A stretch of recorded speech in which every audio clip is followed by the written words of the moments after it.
Hello, we completed ammonia of group 15 elements. Today we are going to deal with the next compound, that is HNO3, also known as nitric acid. Nitric acid. And this is the last compound of group 15 elements.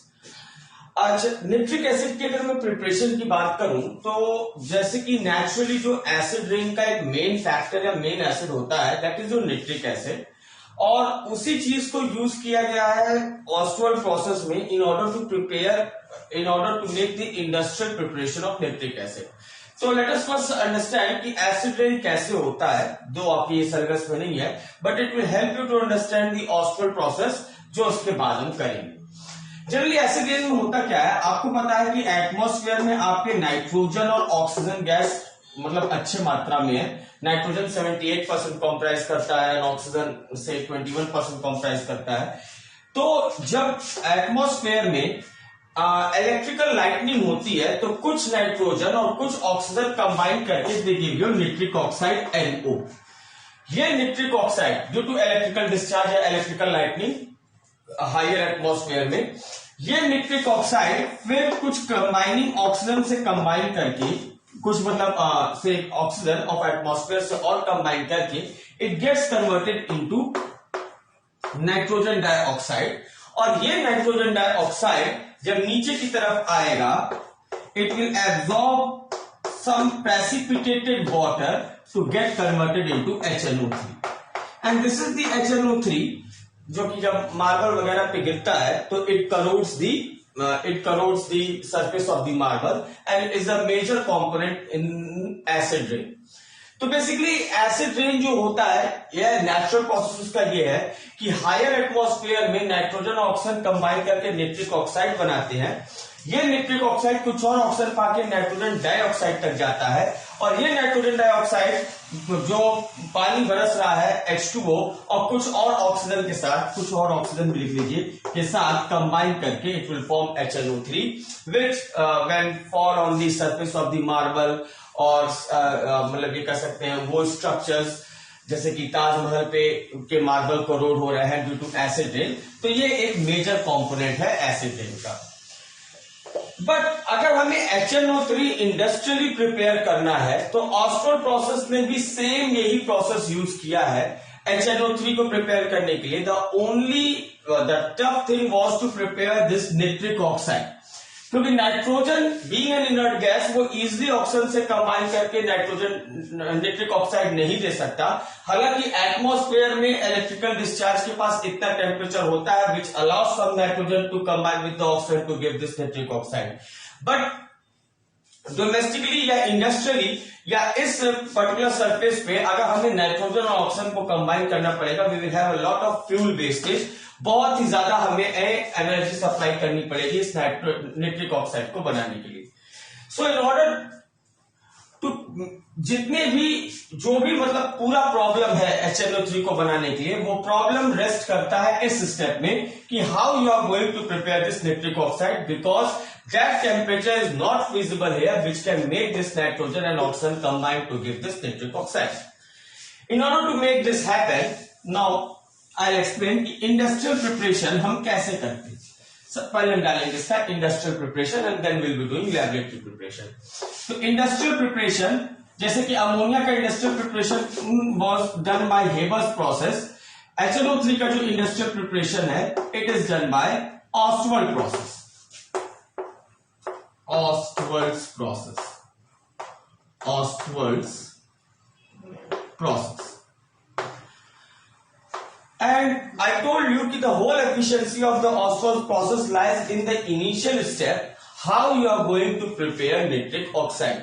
तो nitric oxide को prepare करने के लिए जो पहला step है Ostwald process का, they don't make the use of nitrogen और oxygen to combine directly to give nitric oxide. In fact they make the catalytic oxidation of ammonia. Ammonia में भी मैंने ये बताया था कि जो आईएसएससी बच्चों के लिए इंपॉर्टेंट था कि ऑक्सीडेशन ऑफ अमोनिया में अगर हम अमोनिया का कैटालिटिक ऑक्सीडेशन करते हैं, means if I react ammonia with oxygen in the presence of a platinum gauze. Platinum gauze मतलब प्लैटिनम का वो मैश बना देना, जैसे आपके किचन के सिंक में होता है, समथिंग लाइक दिस, ऐसा मैश बना देते हैं हम। That is your platinum gauze and it is heated platinum gauze maintained at a temperature of 1155 Kelvin, या यूं कह लीजिए कि 1000 केल्विन से 1200 केल्विन के बीच में कोई भी रेंज फेवर को कर सकता है। तो जब आप इसे रिएक्ट करते हैं तो एक चीज याद रख लीजिएगा यहाँ पे कि इस स्टेप में ही आपका कैटलिस्ट यहाँ पे इन्वॉल्व होता है। जैसे हेवर्स प्रोसेस में आपका कैटलिस्ट क्या था, finally divided aluminium finely divided iron with molybdenum as the promoter. Catalyst was finely divided iron and promoter was molybdenum, or you can also use in place of that Al2O3 with traces of K2O.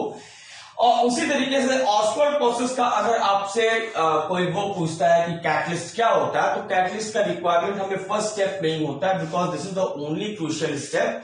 तो इसमें जो catalyst होता है that is heated platinum wire gauze. So when it reacts, it gives you NO because nitric oxide and hydrogen oxide left with some H2O. Now we have to balance this equation. The balancing of the equation is not very much essential, but it is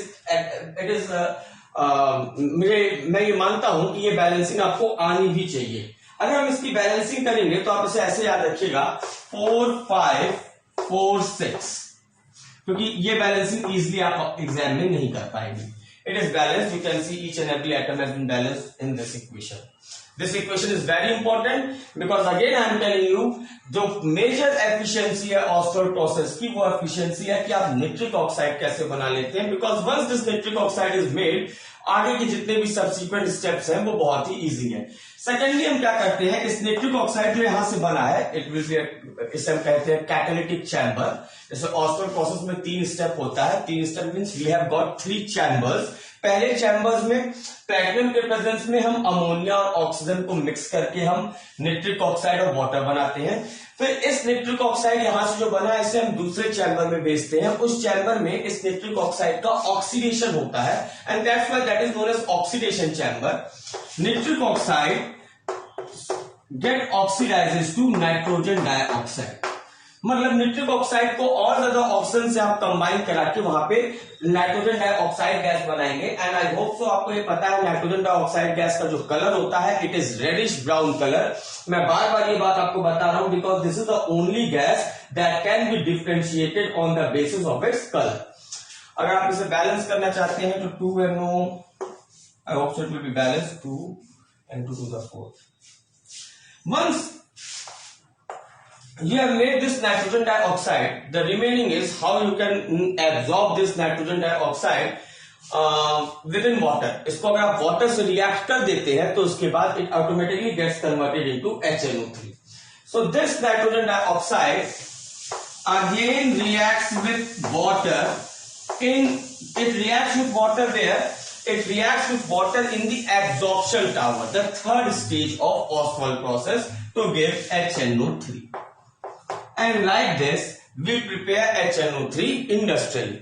In fact, if you need to balance the last equation also, you can balance it. It will give you NO2 plus H2O. I hope so आप लोग ये balance कर लेंगे. Otherwise, it will take a lot of time. It will give you HNO3. Please इस equation को आप लोग balance कर लीजिएगा। तो और बैलेंसिंग बहुत ज्यादा रिक्वायर्ड नहीं है, ओनली ये पहले स्टेप के लिए बैलेंसिंग मैंने बता दी for the worst case scenario. Otherwise balancing से कोई मतलब नहीं है, हमें बस ये पता होना चाहिए कि क्या रिएक्ट करके क्या चीजें बनती है। So this is how we prepare HNO3 industrially. I told you कि सारे स्टेप्स एकदम नेचुरल तरीके से लिए गए हैं। The only crucial step is the first thing, जहां पे आप नाइट्रोजन और ऑक्सीजन को डायरेक्टली कंबाइन नहीं कर सकते क्योंकि उतना टेम्परेचर आपके पास अवेलेबल नहीं है। लेकिन यहां पे अगर आपको निट्रिक ऑक्साइड बनाना है, you can make the catalytic oxidation of ammonia. वो कैटलिस्ट क्या होता है, platinum heated at some about 1000 kelvin to 1200 kelvin के बीच में। मैंने जब इससे पहले वाले में बताया था तो 1076 केल्विन लिखा था, यहाँ पे 1155 केल्विन लिखा हूं। Don't get confuse, take any temperature between 1000 to 1200 kelvin, it will work for the conversion of this ammonia to nitric oxide. Now this was the industrial process. अब जैसे हेबर्स प्रोसेस में मैंने आपको प्रेशर एंड टेम्परेचर कंडीशंस बताया था, तो let me tell you this is also an exothermic reaction, so further heating is not required. एक बार आपने इस टेम्परेचर पे हीट कर दिया प्लेटिनम गॉस को, तो वो अगर थोड़ा बहुत ठंडा भी हो रहा है तो रिएक्शन से जो हीट जनरेट होगा वो वापस इस प्लेटिनम को ऑप्टिमम टेम्परेचर पे लेते आएगा। आपको बाहर से कोई हीटिंग सप्लाई करने की जरूरत नहीं है। मीन्स इन अ वे और the other you have saved the cost of the fuel, which is the only criteria that has to be taken into control. तो आपने अगर फ्यूल की कॉस्ट सेव कर ली तो ये आपका एक इंडस्ट्रियल वायबल प्रोसेस बन जाता है, ग्लोबल इंडस्ट्रियल वायबल प्रोसेस बन जाता है। प्रेशर की हम बात करें तो अगेन आप देखिए यहाँ पे 5 पार्टिकल्स हैं, यहाँ पे 10 पार्टिकल्स हैं। वाटर को तो पार्टिकल जोड़ते नहीं है, but we will go only for the gaseous thing. ये गैसियस, ये गैसियस, ये gaseous, and H2O which is formed is in the liquid form. So 6 particles are getting converted to 4 particles. So you need to increase the pressure. So increase in pressure will favor more formation of nitric oxide and hence more formation of HNO3 will be favored.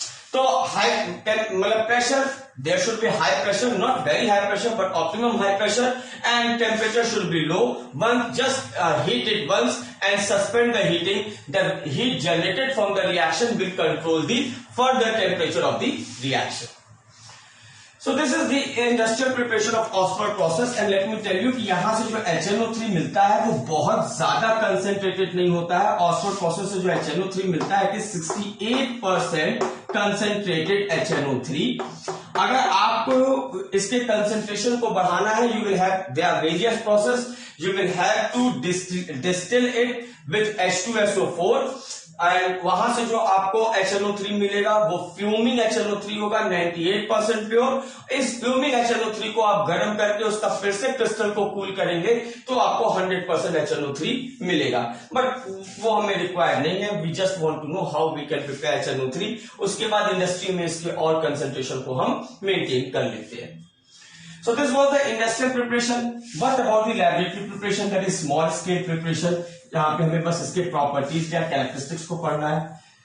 तो for laboratory preparation, laboratory आप जानते हैं HNO3 में आपके पास nitrate ion है, तो means अगर आप किसी भी मेटल का नाइट्रेट लेकर आते हैं, से NaNO3, सोडियम नाइट्रेट और पोटेशियम नाइट्रेट और magnesium nitrate, calcium nitrate, anything whatever is feasible, अगर इसे आप H2SO4 से रिएक्ट करते हैं, एंड आई विल एक्सप्लेन कि क्यों हमने H2SO4 ही लिया, व्हाई नॉट HCl। HCl से भी चीज होती है। यहाँ पे आपका डिस्प्लेसमेंट रिएक्शन होगा, sodium will take its SO4 to form sodium sulfate, Na2SO4, और you can say NaHSO4। एक HSO4 यहां से ले लेगा और इसका एक H और इसका NO3 will combine to give HNO3। यहां पे भी आप ये कह सकते हैं कि HSO4 sodium bisulphate, potassium bisulphate plus HNO3। और इसे और ज्यादा मतलब टेम्परेचर को आप इतना कंट्रोल में रखिए इस रिएक्शन में कि NaHSO4 और KHSO4 ही बने।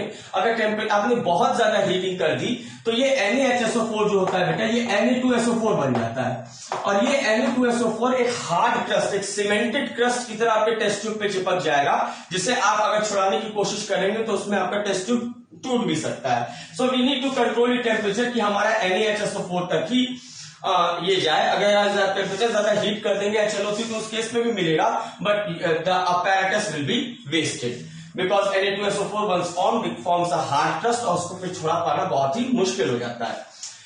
नाउ द क्वेश्चन इज कि ठीक है H2SO4 आपने यूज किया, यहाँ पे HNO3 मिल गया, why haven't we used HCl over here, या किसी और एसिड को अगर मैं HCl यूज करता तो आपको ये लगेगा सर ये NaCl बन जाए और HNO3 बन के उधर निकल जाना चाहिए, तो क्यों हम HCl जनरली यूज नहीं करते हैं। Among the 3 mineral acids बेटा, जो 3 मिनरल एसिड्स हैं, let me tell you, HNO3, H2SO4 या HCl एंड H2SO4, इन 3 मिनरल स्ट्रॉन्ग एसिड्स में ये 2 एसिड्स जो हैं ये वोलाटाइल एसिड्स हैं, वोलाटाइल एसिड, और H2SO4 ये एक ऐसा एसिड है जो कि नॉन वोलाटाइल एसिड है, it's a non volatile acid. Non volatile का मतलब अगर आपने अपने बीकर में इतना H2SO4 डाला है तो वो H2SO4 का अमाउंट वेपर फेज में नहीं जाएगा, it will always remain in that amount. लेकिन अगर आप HCl और HNO3 डाल के बीकर को छोड़ देते हैं तो HCl धीरे धीरे वेपर फॉर्म में स्केप करता रहेगा, because it's a volatile acid. तो इसलिए अगर हम यहाँ पे HCl यूज करते हैं तो जो हमारा HNO3 फॉर्म हुआ है वो भी वेपर में होता, और HCl जो है वो भी बीइंग वोलेटाइल थोड़ा थोड़ा वेपर में जाते रहता, और वेपर में HNO3 और HCl का आपको मिक्सचर मिल जाता, और फिर से आपको उन्हें सेपरेट करने की जरूरत पड़ती। हालांकि इस चीज को हम यूज कर सकते हैं जब हमें एक्वा रेजिया बनाना हो, वो हम बाद में जानेंगे क्या होता है। बट अगर आपको एक्वा रेजिया नहीं बनाना, आपको HNO3 बनाना है, then make the use of H2SO4, क्योंकि H2SO4 नॉन वोलेटाइल है, लिक्विड स्टेट में ही रह जाएगा। तो जो वेपर में आपको HNO3 as a gaseous form मिला है उसको कलेक्ट करके आप कंडेंस करके HNO3 प्योर फॉर्म में पा सकते हैं। And this is the reason why we don't make the use of HCl in the preparation of HNO3। I hope so this is well taken. This is the laboratory preparation for HNO3. Now some physical properties of HNO3. HNO3 is a very strong acid. It reacts with a protein on your skin molecule, thereby forming a xanthoprotic acid, which can cause blisters over the skin. ये कुछ physical properties हैं. Physical properties can cause yellowish painful blisters on skin, that you can write, वो एक चीज है। दूसरी चीज, अगर HNO3 को आप ऐसे खुला छोड़ देते हैं तो वो कलरलेस से उसका कलर अपने आप येलो कलर में कन्वर्ट हो जाता है। द रीजन मीन कि HNO3 को अगर आप standing, if HNO3 is left on standing, it will automatically decompose to give NO2 plus H2O. NO2 plus H2O, and you can balance it whatsoever, 2 NO2 and 3 to the 6 to the 4, 2 H2O. It will go for 4 HNO3. 4 HNO3 gets 4 NO2 plus 2 H2O. I hope so. It is now okay. 4 to the 12, 4 to the 8. Also, it's correct. You can see. Whatsoever आप balance कर लेंगे। तो HNO3 when left on standing, HNO3 on standing immediately decomposes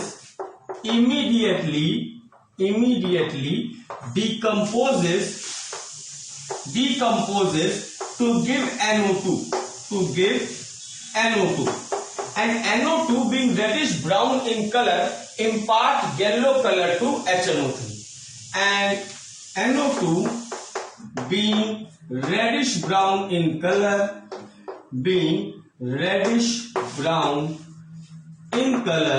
imparts yellow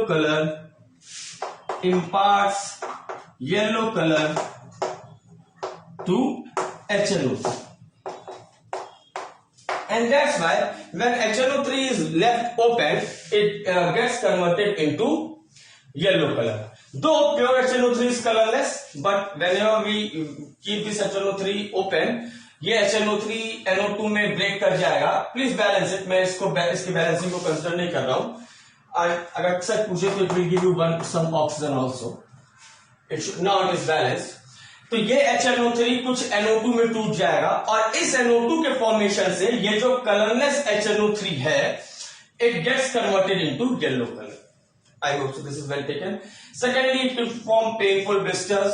अगर आप water की तुलना में बात करें तो वाटर से हैवी होता है, and it's one of the strongest mineral acids like HCl and H2SO4. So these are the physical properties related to HNO3. बहुत ज्यादा इसके बीच में नहीं जाना है। Now we will be going to the chemical properties of HNO3. Chemical properties of HNO3. I'll take on one chemical property over here, और इसको हम नेक्स्ट लेक्चर में करते हैं, क्योंकि अगर अभी इसमें कर देंगे तो ब्रेक हो जाएगा। जस्ट टेक इट की preparation of HNO3 and physical properties of HNO3 in this lecture. In the next lecture, we will be taking, you can say, the chemical properties of HNO3. और अगर आप boards के लिए पढ़ रहे हैं तो ग्रुप 15 एलिमेंट HNO3 के बाद खत्म है आपके लिए, चाहे आप CBSE हो या ICSE। Phosphorus and related compounds नहीं है।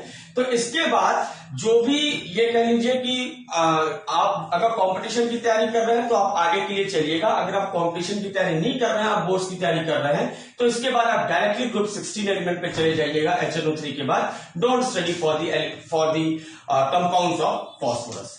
आज के लिए इतना ही बेटा, will be taking it up in the next lecture. Thank you.